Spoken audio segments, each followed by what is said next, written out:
gente, vamos continuar? Hoje eu gostaria de falar com vocês sobre uma reação que ela é fundamental em todo o estudo do metabolismo.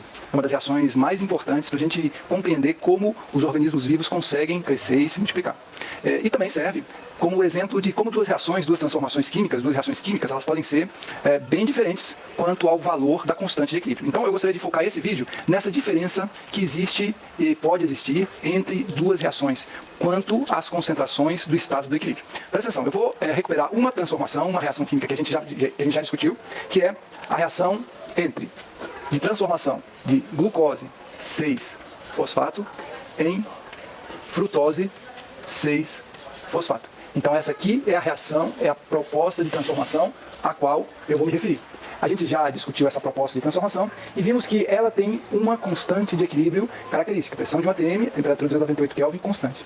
Nessas condições, um sistema composto por glucose 6-fosfato e frutose 6-fosfato, ele vai atingir o equilíbrio químico, ou seja, aquele ponto onde as concentrações desses dois participantes, dos participantes dessa proposta de transformação, essas concentrações não mudam mais, e a constante de equilíbrio vai ser igual a 0,5. Ou seja, no equilíbrio químico, no ponto onde as concentrações não mudam mais, a concentração do que eu escrevi à esquerda, glucose 6-fosfato, é 2 vezes maior que a concentração do que eu escrevi à direita, frutose 6-fosfato. Então essa constante de equilíbrio igual a meio diz concentração de, uma mãozinha aqui para ficar bem, frutose 6-fosfato sobre concentração de glucose 6-fosfato, concentrações estáveis, constantes, ou seja, do equilíbrio, isso aqui é igual a meio. Então, no equilíbrio, a concentração de glucose 6-fosfato é 2 vezes maior que a concentração de frutose 6-fosfato, resultado, o valor da constante de equilíbrio é igual a mil. Então, isso reflete uma diferença intrínseca de energia entre essas duas moléculas. Você pode dizer que a energia intrínseca, e a gente ainda vai discutir um pouco mais o que quer dizer esse termo, energia intrínseca, mas é como se fosse o conteúdo de energia livre da glucose 6-fosfato é menor que o conteúdo de energia livre da frutose 6-fosfato. Por isso que o sistema busca uma composição que favorece a estrutura de menor energia livre, que é a glucose 6-fosfato. Por isso que no equilíbrio existe mais glucose 6-fosfato do que frutose 6-fosfato. Então existe uma diferença intrínseca de energia entre essas duas moléculas. A glucose 6-fosfato tem uma energia livre menor e é por isso que o equilíbrio favorece a composição do sistema para a glucose 6-fosfato. Vamos discutir ainda várias vezes essa ideia, né? E também outros aspectos, eles surgem dessa observação, né? A gente pode expandir a discussão. Mas no momento eu gostaria só de destacar essa característica dessa reação glucose 6-fosfato para frutose 6-fosfato. Agora eu vou dar o exemplo de uma outra reação. A outra reação é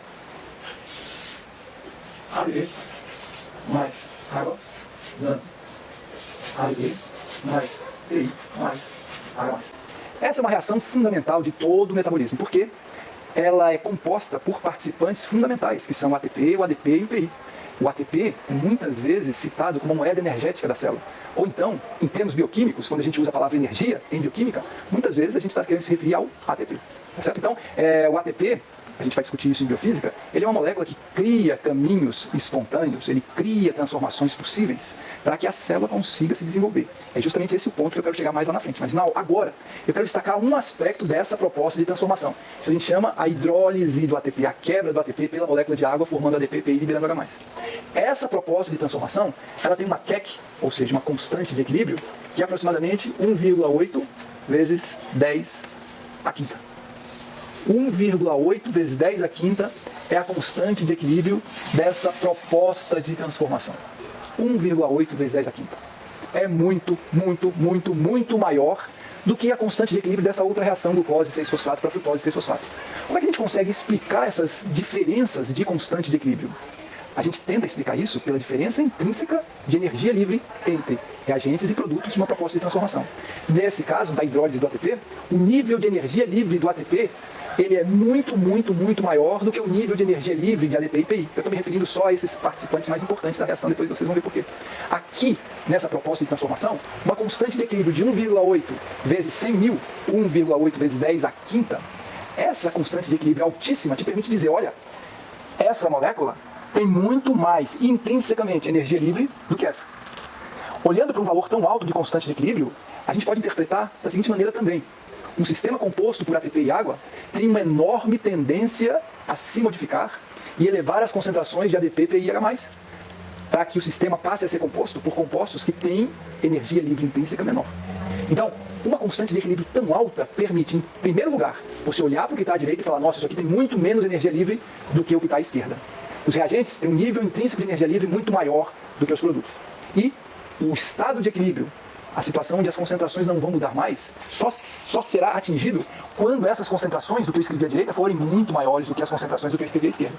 Aqui, especificamente, eu vou aproveitar e eu vou escrever o valor da constante de equilíbrio. A gente usa uma convenção, tá certo? Presta atenção nisso, gente. A gente vai usar sempre essa convenção até o resto do curso. Toda vez que água e H+, eles participam de uma reação, a gente não escreve essas concentrações nos valores de constante, nem de Q. A gente não leva em conta as concentrações de água e H+. Na verdade, a gente leva em conta, mas tudo isso já foi padronizado. E como a gente considera constante água e H+, a concentração da água em sistemas biológicos, a gente considera sempre elevado igual a 55,5 molar, e a concentração de H+, sempre pH 7, ou seja, 10 a menos 7 molar, esses valores de H+, de concentração de H+, e de água, eles não entram nos nossos cálculos de ΔG e eventualmente os outros que a gente vai fazer.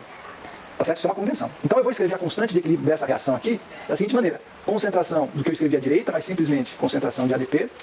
E como tem um outro produto, que é o PI, presta atenção, eu vou colocar aqui também, mas eu vou colocar multiplicando. Essa é a definição de constante de equilíbrio. O que eu escrevi à direita sobre o que eu escrevi à esquerda. O que eu escrevi à esquerda, ATP. Água e H+, eu não coloco, isso é uma convenção dos cálculos bioquímicos. Esses valores já são levados em conta quando a gente faz determina os valores padrão. Então, isso aqui no equilíbrio. Então, a constante de equilíbrio dessa reação é a multiplicação do que eu escrevi à direita, essa é a convenção, só relembrando. Quando existe mais de um composto, você utiliza a multiplicação das concentrações, ADP vezes PI, dividido pela concentração de ATP, H e H+. Então, esses valores de concentração resultam numa constante de equilíbrio por volta de 1,8 vezes 10 a quinta. Isso é típico da reação de hidrólise do ATP, temperatura de 98 e pressão de 1 atm. Essa outra reação, a transformação de glucose 6-fosfato em frutose 6-fosfato, resulta numa constante de equilíbrio igual a 0,5. Certo? Então, o que eu gostaria de destacar agora para vocês é que o valor da constante de equilíbrio é típico da reação. Depende dos participantes da reação. Quanto maior for a diferença de energia livre intrínseca entre o que você escreveu do lado esquerdo e o que você escreveu do lado direito, entre reagentes e produtos, mais diferente de um será a constante de equilíbrio. Se o que você escreveu do lado direito tiver um conteúdo de energia livre intrínseco muito menor do que o que você escreveu do lado esquerdo, a constante de equilíbrio vai ser muito maior do que 1. Se o que você escreveu do lado direito tem um teor intrínseco de energia livre muito menor do que o que você escreveu do lado direito, do lado esquerdo, a constante de equilíbrio vai ser muito menor do que 1. Quanto maior a diferença dos níveis intrínsecos de energia livre entre os participantes da reação, mais distante de 1 é a reação. Isso eu já conversei com vocês. Qual seria a constante de equilíbrio dessa reação? A síntese de ATP a partir de ADP e PI. Qual seria a constante de equilíbrio? Essa constante de equilíbrio, já que essa proposta de transformação é essa aqui escrita ao contrário, essa constante de equilíbrio é essa aqui, o inverso dessa aqui. 1 sobre 1,8 vezes 10 a quinta. Esse número aqui é muito, muito, muito, muito pequenininho. Como é que a gente interpreta isso? O que você escreveu do lado esquerdo tem uma energia livre intrínseca muito menor do que o que você escreveu do lado direito. É como se no equilíbrio o sistema estivesse deslocado para o lado esquerdo. A composição do sistema no equilíbrio favorecesse a presença do que você escreveu do lado esquerdo quando a constante de equilíbrio é bem pequenininha. Na verdade, é isso que faz a constante de equilíbrio ser pequenininha.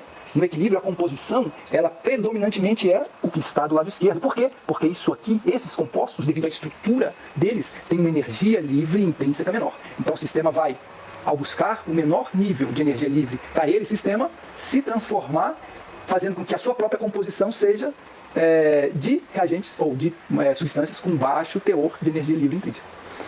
Ok? Então, essas duas maneiras de escrever são equivalentes. Esses dois exemplos, que na verdade são um só, eles servem para destacar a diferença que pode existir entre algumas propostas de transformação e outras. As diferenças que pode haver entre os níveis de energia dos participantes de uma proposta de transformação, que essas diferenças podem ser enormes, ou diferenças relativamente pequenas, que resultam em constantes de equilíbrio próximas a 1. Certo? Então, lembrem sempre disso. E também lembrem dessa proposta de transformação, a hidrólise do ATP, ou escrito ao contrário, a síntese do ATP. Essa é uma proposta de transformação crucial em qualquer tipo de metabolismo. Tá bom? Ok, vamos para o próximo vídeo.